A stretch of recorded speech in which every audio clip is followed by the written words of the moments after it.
Hello everyone, welcome to For Nurses Preparation YouTube channel. I am Ritu.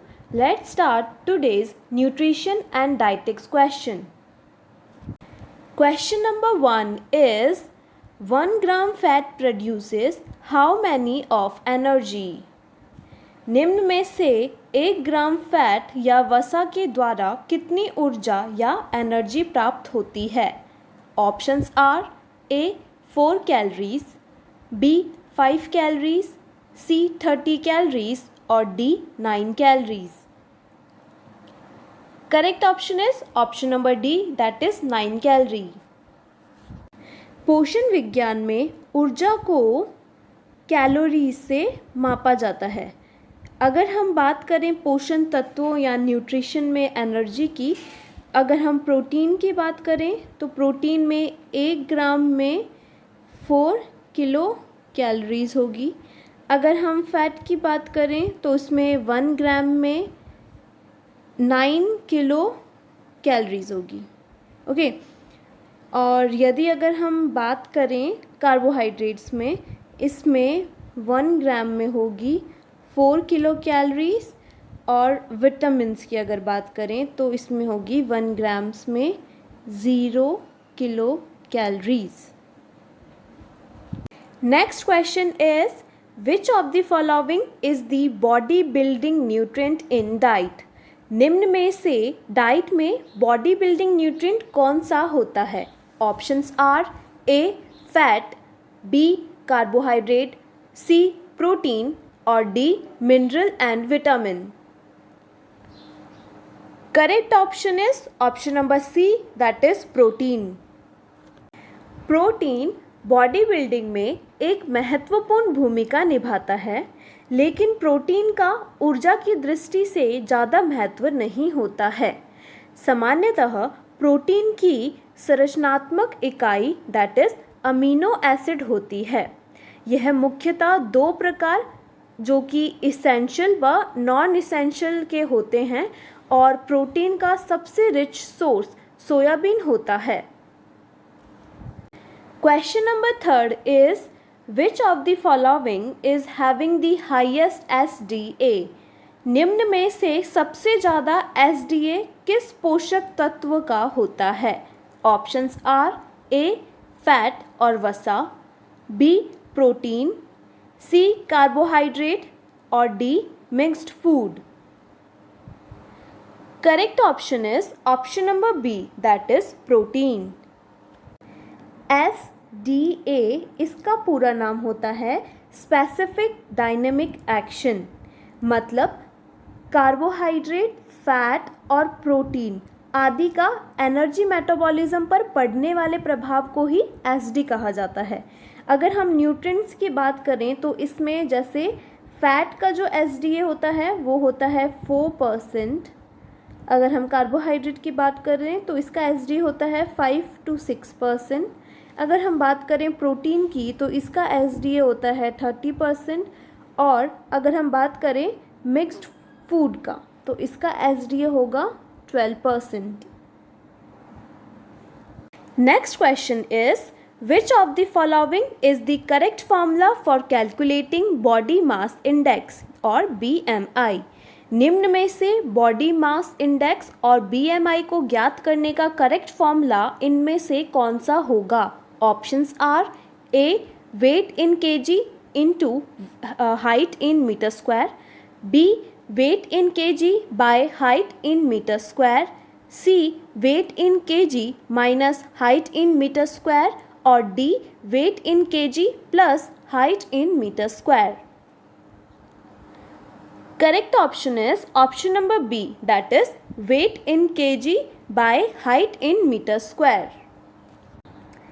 BMI इसके द्वारा शरीर में उपलब्ध वसा या फैट का मोटा मोटा अनुभव हो जाता है, और इससे यह भी पता चल जाता है कि व्यक्ति को भार या वेट घटाने की आवश्यकता है या नहीं.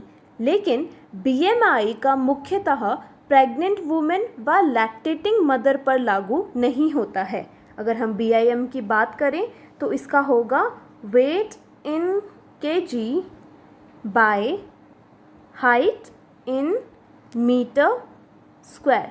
ये BMI को कैलकुलेट करने का फॉर्मूला होगा। Okay nurses, so next question is which of the following factor needed for the absorption of vitamin B12?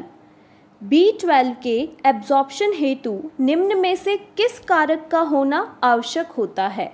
Options are A intrinsic factor, B extrinsic factor, C folic acid और D both A and C.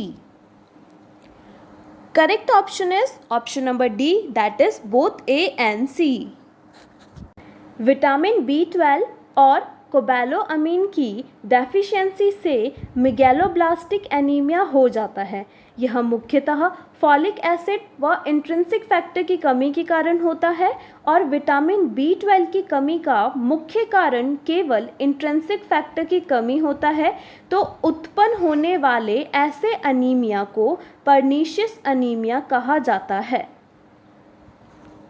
Next question is which of the following disease according to the vision 2020 of the right to sight is not included in the target eye disease? निम्न में से किस disease को vision 2020 के the right to site के अंतर्गत target eye disease के रूप में शामिल नहीं किया गया है? Options are A conjunctivitis, B glaucoma, C diabetic retinopathy और D cataract. Correct option is option number A, that is conjunctivitis. Vision 2020 का मुख्य उद्देश्य और टारगेट या फिर एम सन 2020 तक अवॉइडेबल ब्लाइंडनेस के प्रिवेंटेबल व ट्रीटेबल कॉज जैसे कि conjunctivitis, cataract, diabetic retinopathy etcetera को एलिमिनेट करना है। यह प्रोग्राम दिनांक 19 फरवरी 1999 को WHO के द्वारा लॉन्च किया गया था। विजन 2020 के द्वारा लोगों को राइट टू साइट अधिकार प्राप्त होता है। Next question is fats are water insoluble and cannot travel freely in the blood. The component formed to serve as a vehicle for transport of fat is? Options are A triglyceride, B plasma protein, C phospholipid or D lipoprotein. Correct option is option number D, that is lipoprotein. Blood में वसा के transport के लिए lipoprotein नामक simple protein होती है जो कि लिपिड या फैट के संयुक्त होती है और फैट का ट्रांसपोर्टेशन करती है। लेकिन प्लाज्मा प्रोटीन का फैट के ट्रांसपोर्टेशन में कोई रोल नहीं होता है और ट्राइग्लिसराइड व फॉस्फोलिपिड दोनों ही पानी में अवैल्य होते हैं। Next question is a physician orders 1000 ml of normal saline or NS to infuse over 8 hours. The drop factor is 15 drops per ml. The nurse at the flow rate at how many drops per minute? Options are A 28 drops per minute, B 22 drops per minute, C 20 drops per minute or D 31 drops per minute. Correct option is option number D, that is 31 drops per minute. IV fluid flow rate का जो formula होता है अगर हम उसकी बात करें तो होता है ड्रॉप्स पर मिनट के अकॉर्डिंग अगर हम बात करें तो वो होगा total volume into drop factor upon time in minutes. ये तो हो गया ड्रॉप्स पर मिनट का फॉर्मूला। अगर हम इस ड्रॉप पर मिनट के फॉर्मूले में जो क्वेश्चन में वैल्यू प्रोवाइड की गई है उसको रखें तो 1000 ml into 15 GTT by 480 minutes के अकॉर्डिंग अगर रखें तो ये आ जाएगा 15,000 by 480 which is equals to 31.25 which is अगर हम इसको अप्रॉक्सीमेटली लें तो 31 ड्रॉप पर मिनट होगी. ये आंसर होगा. Next question is when teaching the patient with cardiovascular disease about this diet, the nurse should instruct the patient to avoid. Options are A. Fish, B. Corn oil, C. Soft margarine or D. Whole milk. Correct option is option number D, that is whole milk. Cardiovascular disease से ग्रस्त patient को saturated fat वाले food item को avoid करना चाहिए और poly unsaturated fat वाले food item को ज़्यादा मात्रा में लेना चाहिए.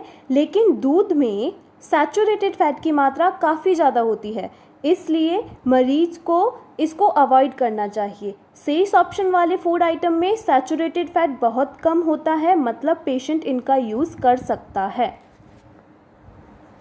Next question is a nurse is seeking to meet the nutritional needs of a patient with acute peritonitis. The nurse should administer. Options are A. Parenteral feedings, B. Oral feedings, C. Gastric enteral feeding or D. Nasal enteral feeding. Correct option is option number A, that is parenteral feeding. Peritonitis वाले patient में GI tract के perforation के द्वारा abdominal cavity में nutritional product के प्रवेश को रोकने के लिए मुख्यतः मरीज को पेरिटरल न्यूट्रिशन के द्वारा न्यूट्रिशनल नीड पूरी की जाती है.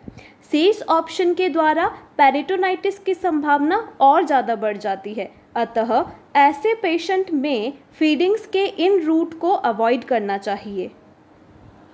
Next question is if in a process the protein is heated then all properties of a protein ends. What is this process is called. जब प्रोटीन को गर्म किया जाता है तो प्रोटीन की सारी प्रॉपर्टी समाप्त हो जाती है. इस प्रक्रिया या प्रोसेस को निम्न में से किस टर्म के द्वारा व्यक्त किया जाता है.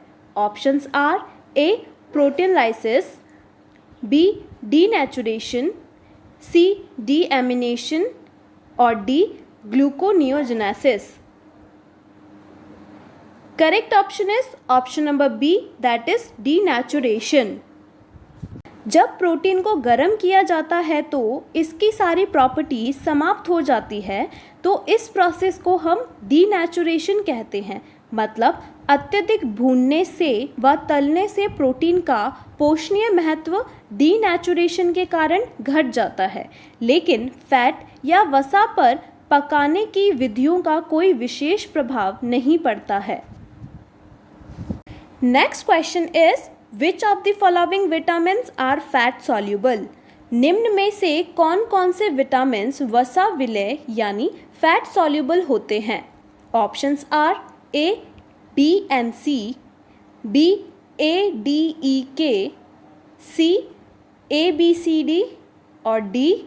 B, C, D, K. Correct option is option number B, that is A, D, E, K. Vitamin को इनके सॉल्युबिलिटी के आधार पर दो ग्रुप्स में बांटा गया है. अगर हम फर्स्ट की बात करें तो वो होता है फैट सॉल्युबल विटामिन.